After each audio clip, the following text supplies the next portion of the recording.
Wa ma arsalna min rasulin illa liyuta'. Walau annahum idh zalamu anfusahum ja'uka fastaghfirullah wastaghfar lahumur rasul lawajadullah tawwaban rahimah. Jikalau ada seorang hamba itu zalim kepada dirinya pribadi, dia zalim, lalai, dia itu orang yang jauh sekali dari Allah, lupa. Biasa kita, siapa lagi? Kita seorang pendosa itu.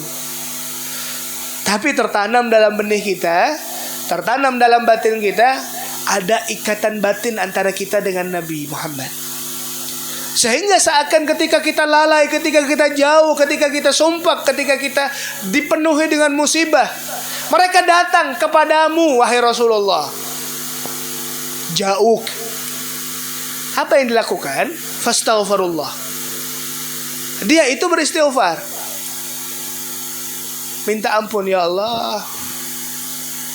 Rabbana zalamna anfusana. Ya Allah, kami zalim kepada diri kami, Allah. Maka ya Allah, ampuni kami. Ya Allah, dengan kedekatan kami, dengan datangnya kami melewati pintu yang bernama Rasulullah itu, kami minta ampun. Maka ampunanmu tak akan ditolak oleh Allah. Lawajadullah tawwaban rahimah. Pertanyaannya, apa sih yang menjadi ikatan antara istighfar dan Rasulullah? Apa sih? Istighfar itu yang pertama bukan hanya untuk para pendosa saja, karena Nabi itu selalu basah lisannya dengan istighfar. Bukan harus dosa dulu baru istighfar, tidak. Allah katakan apa? Fakul tustaghfiru rabbakum innahu kana ghaffara. Terus yursil sama alaikum midrara wa yumdidkum bi amwalin wa banin. Dahsyatnya istighfar di bulan istighfar Rajab. Apa kata Allah? Astaghfiru rabbakum. Minta ampun sama Allah. Tujuannya yang pertama, innahu kana ghaffara. Allah akan memberikan kepada kalian suatu anugerahnya dengan disucikan kalian dengan dosa-dosa yang pernah kalian lakukan. Yang pertama. Terus habis itu Allah akan menghujani, Allah akan mengirimkan suatu awan yang begitu besar, yang dimana awan itu akan menghujani kalian dengan keberkahan dan kebaikan yang begitu banyak. Setelah itu apa? Bagi orang-orang yang dapat musibah, duitnya kadidak, yang hutangnya banyak, yang punya hajat tapi kada tuntung, yang hendak nukar, apa kata Allah? Wa yumdidkum bi amwalin. Dengan berkahnya istighfar, ini bukan saya yang mengatakan, Allah. Wa yumdidkum bi amwalin. Harta itu akan menjadi sebab turunnya hartamu itu dengan istighfarmu kepada Allah. Wa banin, dan juga anak, zuriyah salehah. Zuriyah yang salehah, yang belum memiliki anak dapat anak. Yang punya anak insyaallah menjadi anak-anak yang saleh berkatnya istighfar. Dan dahsyat lagi istighfar itu apa? Menjadi salah satu solusi utamamu dengan adanya suatu maksiat yang belum bisa kamu lepaskan. Ada kita memiliki kaitan itu, semua boleh Habib, tapi satu aja berikit benar dalam hati, tidak bisa aku lepaskan ini. Sudah tersetting nih otak nih badan untuk selalu melakukan itu. Bagaimana caranya? Nah, resepnya kamu istighfar. Dan paling dahsyatnya lagi apa? Rasulullah itu di mana? Wa'lamu anna fikum Rasulullah. Ketahuilah di antara kalian tuh, di dalam kalian ada Rasulullah. Rasulullah itu di hati. Ketika engkau mengamalkan sunnah, seakan Rasulullah berada dalam tubuhmu.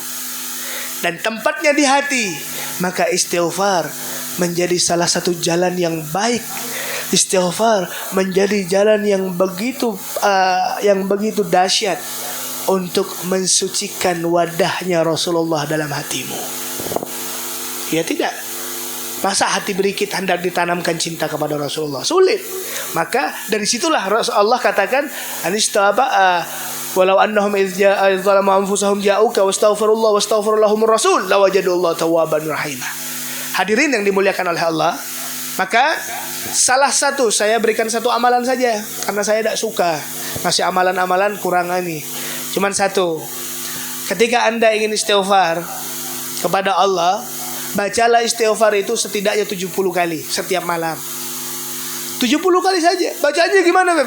Astaghfirullahalazim, astaghfirullahalazim, astaghfirullahalazim. Niatkan untuk apapun itu. Niatkan untuk hajat duniawiyah, hajat ukhrawiyah, terserah. Nah, sebelum kamu baca istighfar, kamu baca ayat yang saya ucapkan tadi. Walau annahum idz zalamu anfusahum ja'uka wastaghfirullah wastaghfara lahumur rasul lawajadullah tawwaban rahimah. Astaghfirullahalazim, astaghfirullahalazim sebanyak 70 kali. Sebagaimana ini ijazah kami dapatkan dari Al-Habib Abdul Qadir bin Ahmad As-Segaf, kami ijazahkan kepada Bu Hanfian Seberataan. Nah, menjadi salah satu banyak tadi yang saya sebutkan tadi kemuliaannya. Maka sudah cukup karena jam 10 lewat. Ada pertanyaan? Ada pertanyaan? Bang Khalil? Ada pertanyaan mungkin? Sudah? Lapar, Beb. Ayo, Beb, sekarang tutup. Nggih, saya ulun tutup. Wassalamualaikum warahmatullahi wabarakatuh. Allahumma salli